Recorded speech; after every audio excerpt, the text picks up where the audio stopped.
What's going on, Warrior Family? So today I'm going to use this time to talk about my health. Well, first off, I'm wearing a beanie and my military top because it's cold in the garage. It's like 40 degrees, I think, outside, and it's cold in the garage. So, like I said, I'm going to use this time to talk about my health.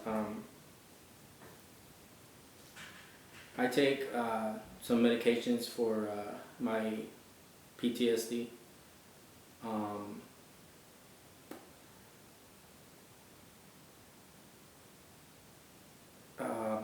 The medicine that I'm taking, it's pretty strong. One of them is lithium, and I've had some issues with it. I've had not like an overdose. Well, that's what the doctor calls it, because I feel like I was real shaky, and those are signs of poisoning from the lithium. So I'm taking that. I'm taking some other ones for depression, some to sleep, and some for anxiety. Taking a few, but they hurt me more than helping health-wise, because since I started taking these medications, well, let me back it up. During the military, I sucked it up, and it got to the point where I couldn't anymore. I was angry, and I knew something wasn't right. So I went in, they checked me, and they said I had PTSD. That was towards the end of my military time. So I went ahead and, like I said, I went to the doctor. They sent me to a psychiatrist and everything. They gave me medications. I actually hit my head working in the military, and the doctor said that triggered my PTSD. I've had numerous concussions during the military. I was hitting my head, and that caused my PTSD to trigger. Before I got out, I was seeing like 5 different doctors about PTSD, my mental health, and that kind of stuff, trying to, catch it early, see if I can, just try to get over it. But I waited too long. The people who were close to me started noticing like I wasn't myself, and they told me like, "Hey man, what's wrong?" And I told them about my PTSD, and it ended up getting worse. And I had an evaluation with a doctor while I was in the military, and she decided to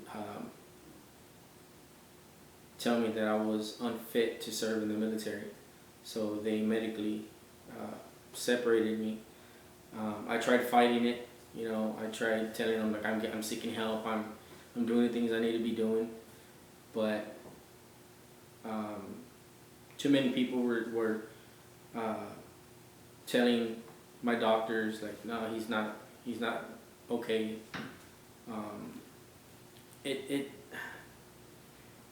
During I&I duty, it's you. I was in charge of a battery, and over 100 Marines. I had different billets, different jobs.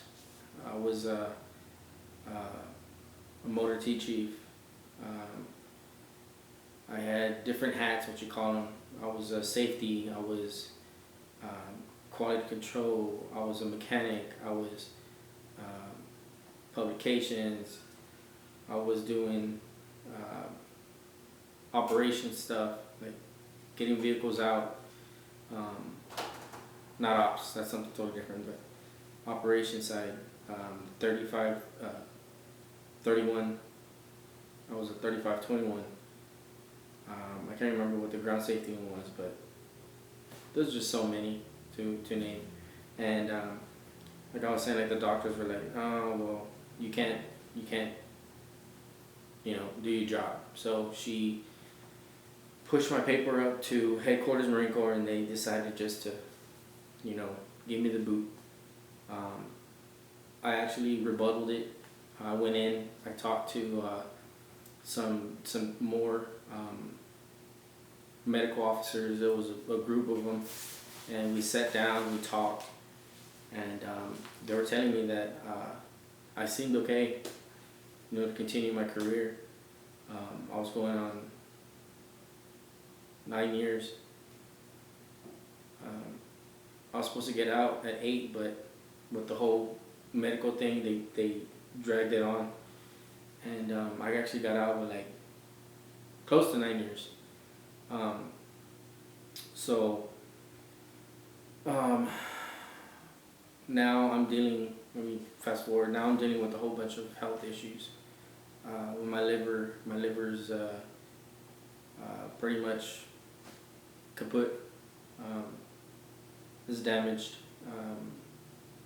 I'm seeing a doctor right now about my liver. They say it's close to liver failure because of the medications I'm taking, and me, the way I eat a lot because of the medication.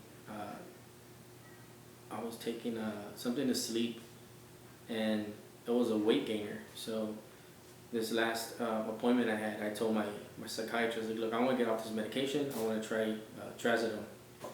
And I've been on trazodone before, and I couldn't remember if it worked for me to sleep or not. But they put me on this last medication because it's a lot stronger. And I told this doctor, I was like, let me try trazodone again. So he switched it out. I've been trying to exercise. I've been doing all that stuff, but the eating habits, it's constant. I'm always hungry, and I eat because I'm unhappy with my life.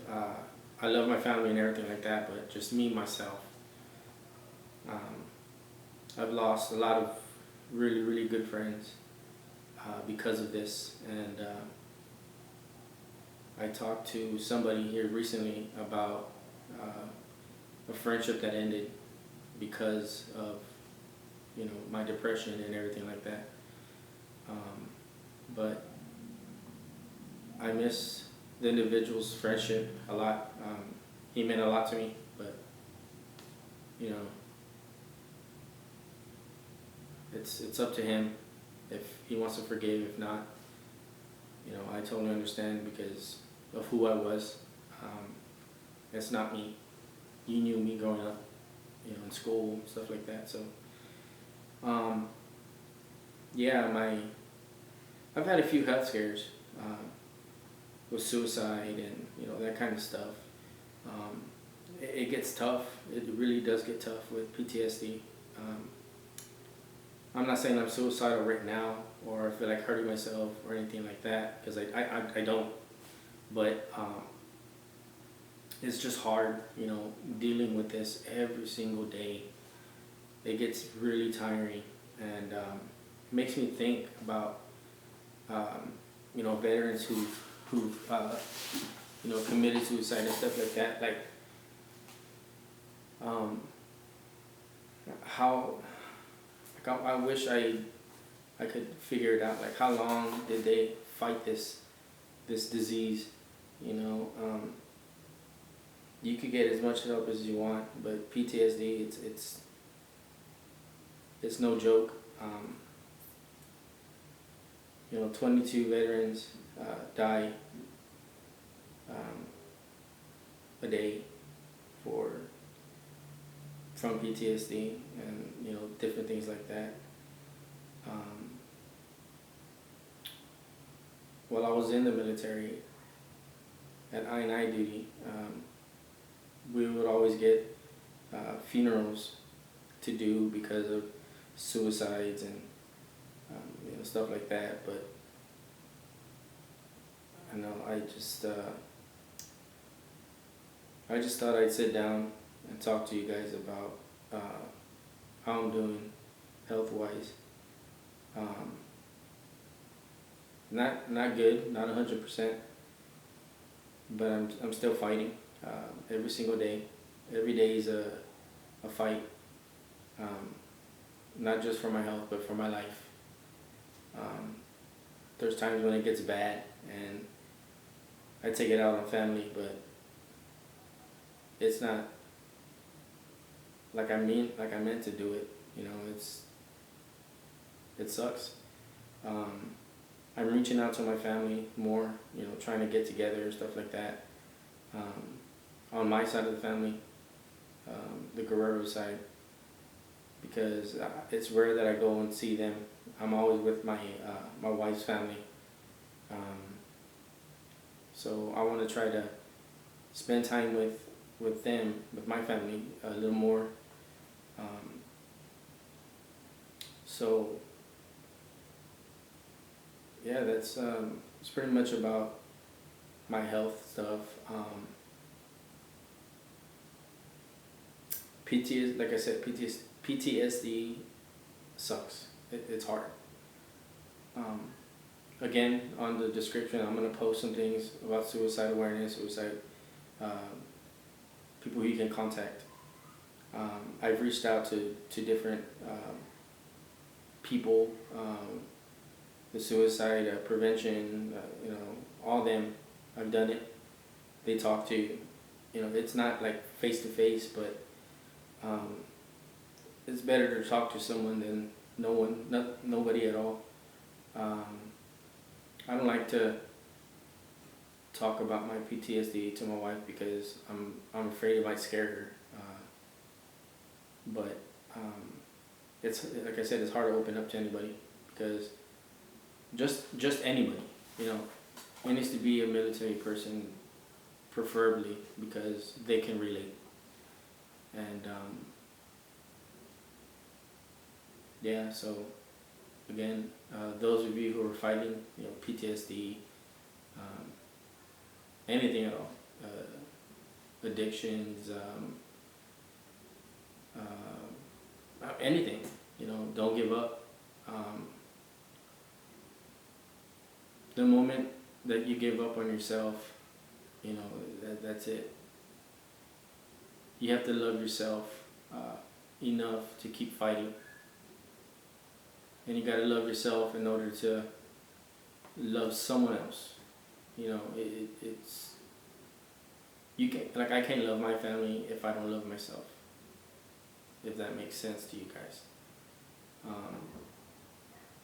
I can't give love if I'm not, loving myself, like I said. So again, thank you guys.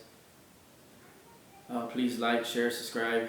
I'm also gonna post a GoFundMe campaign that I'm doing for homeless veterans. Helping them out. We bought some stuff and we're gonna give them, the little hygiene care packages that we made, and we're gonna record them. We're gonna make get the stories so then we can show you guys. So again, thank you guys. Love you guys. And I hope that you guys enjoy this. Thank you guys.